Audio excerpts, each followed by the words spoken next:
Aujourd'hui, il y a beaucoup de mises à jour intéressantes en provenance de la direction de Koursk. Ici, des restes dispersés de Russes et de Nord-Coréens restent sous un siège éprouvant à Nikolsk, sans moyen pour les Russes de les ravitailler.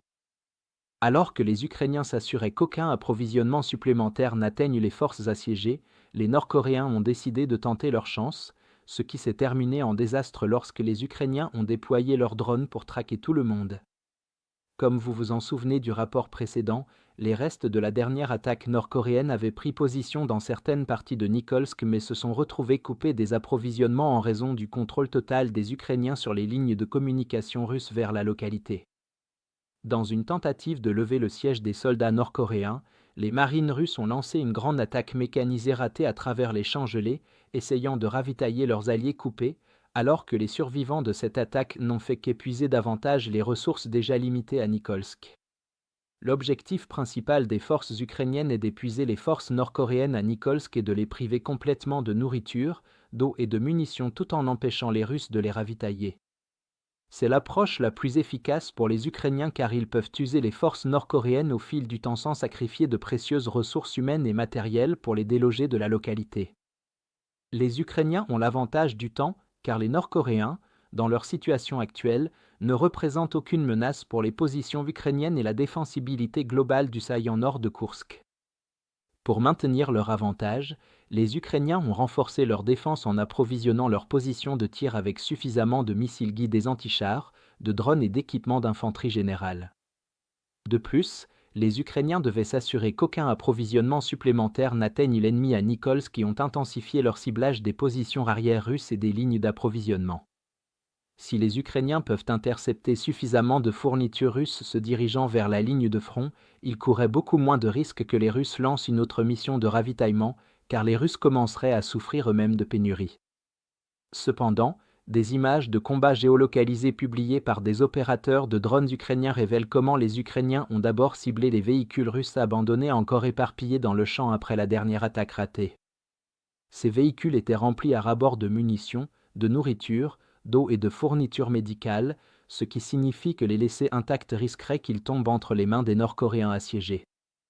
Alors que les soldats russes et nord-coréens à Nikolsk devenaient de plus en plus désespérés, les Ukrainiens ont décidé de s'assurer que ces véhicules soient complètement brûlés, ainsi que toutes les provisions qu'ils pouvaient contenir. Ensuite, les opérateurs des forces spéciales ukrainiennes ont montré leur expérience en menant des opérations de drones, comme le montrent des images géolocalisées de leurs drones en embuscade à côté des routes d'approvisionnement russes fréquemment utilisées pour tout véhicule russe qui pourrait passer par là.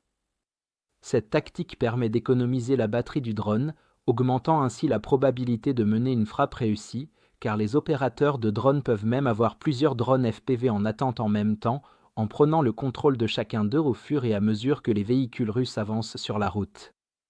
Après 2 semaines sans aucun ravitaillement, certains soldats russes et nord-coréens avaient épuisé leurs réserves de neige à manger et ont décidé de tenter leur chance à travers les champs, désespérés de s'échapper de la localité assiégée. Des images géolocalisées montrent plusieurs groupes de soldats nord-coréens et russes quittant la localité, espérant que de petits groupes éviteraient la détection par les Ukrainiens.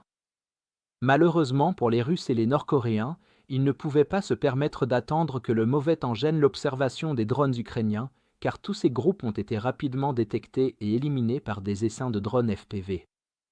Dans l'ensemble, les Ukrainiens ont efficacement maintenu leur avantage défensif tout en empêchant toute nouvelle mission de ravitaillement russe à Nikolsk. Tous les groupes de soldats qui ont tenté de s'échapper ont été rapidement éliminés, dissuadant ainsi d'autres soldats de quitter la localité. Au final, peu importe si les Russes et les Nord-Coréens restants décident de s'échapper ou d'attendre, car ils deviennent de plus en plus sous-alimentés, soit approvisionnés, en sous-effectifs et malades au point qu'ils ne pourront pas résister à une contre-attaque ukrainienne coordonnée, tandis que les Ukrainiens n'auront aucun problème à attendre encore un peu. Si vous êtes contre l'invasion de l'Ukraine et que vous souhaitez soutenir le travail que je fais, pensez à vous abonner à notre site d'actualité indépendant. Vous y trouverez nos analyses stratégiques exclusives, des aperçus complets de tous les fronts et des vidéos d'analyse tactique régulières. En vous abonnant, vous montrerez non seulement votre soutien à cette chaîne, mais vous aiderez également à défendre le journalisme indépendant. Le lien vers notre site est dans la description. Merci d'avoir regardé ce reportage et je remercie tous ceux qui ont décidé de nous rejoindre.